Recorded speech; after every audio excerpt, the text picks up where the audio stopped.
Hi, I'm Jay, And I'm Lisa. and in this video you're going to hear and see references to the JLT oil separator. Well, we're excited to announce that as of December 2021, all JLT oil separators will now be J&L oil separators. Same great product with a different name. Thank you for your purchase.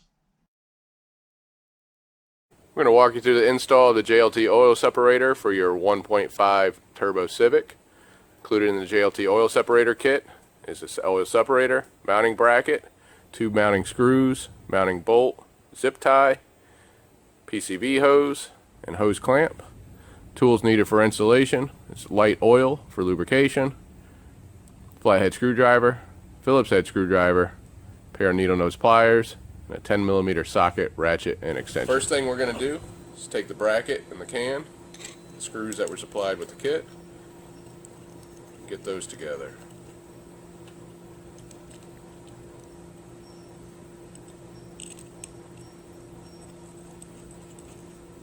Take your Phillips head screwdriver, go ahead and tighten that up.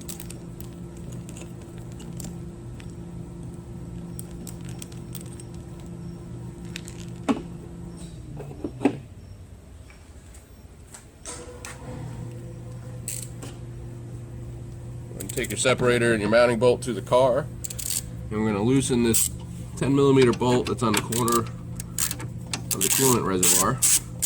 We're going to remove the bolt that comes with it. We recommend using the bolt that we supply, as it's a little longer to make up the difference for the thickness of the bracket. So go ahead and get that started.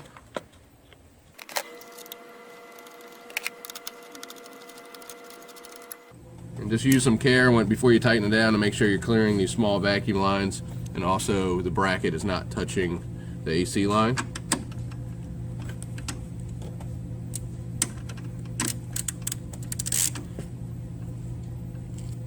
Snug that up. Now this is the PCV line. This is running from the intake manifold to the PCV on the valve cover. So this is the line we're going to want to interrupt for the can. So first step we're going to do is we're going to slide this spring clamp loose at the valve cover connection.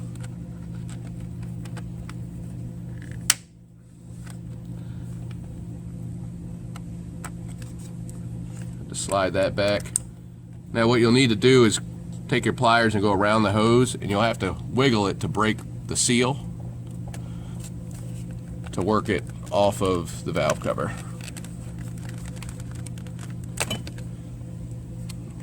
Now we're going to reuse this hose. Now the natural bend of this hose is going to the driver's side fender, and we want it to go towards our catch can. So we're going to remove the clamp here at the manifold. So go ahead and grab your pliers and slide that clamp up. Now this is also going to be tight on here because it's going to be sealed to it. So you can take your pliers and work them back and get around it to wiggle it and break it free. Or you could also take a flathead screwdriver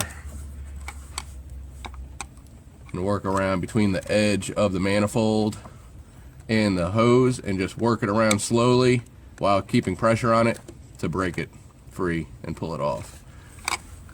So once you have it off, all you're going to do is flip it and reinstall it. All right, once you rotated that around, grab your oil, help for lubrication for sliding up this barbed fitting. You're going to push that up the oil separator. Take your spring clamp,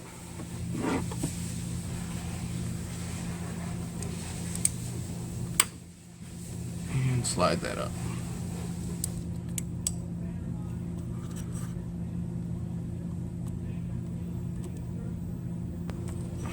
Next, grab the hose that we supplied, the hose clamp. Loosen that clamp up if you need to, but slide it over just the end of the hose. Grab your oil, just a little drop in there. Q-tip works really well for this, or something that you may just have around the house. And you're going to push this onto the valve cover. And go ahead and tighten that up. You can use a flathead screwdriver. You can also use a 1/4 inch nut driver.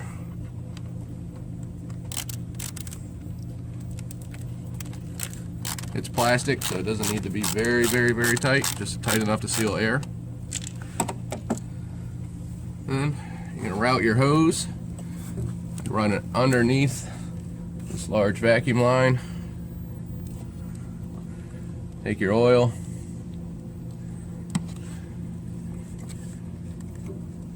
and push that onto the can.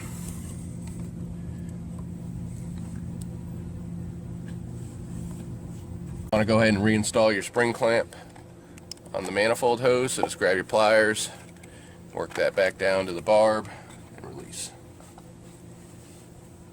Alright, and then the last step, the zip ties for this fuel line here.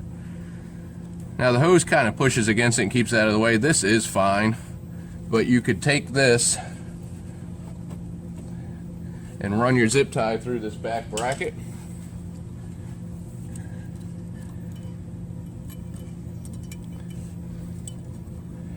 And just tie it up loosely.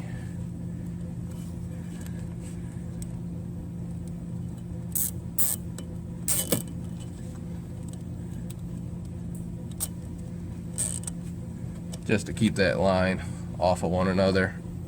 But again, they're just two rubber lines, they're not going to hurt anything. Trim off your zip tie.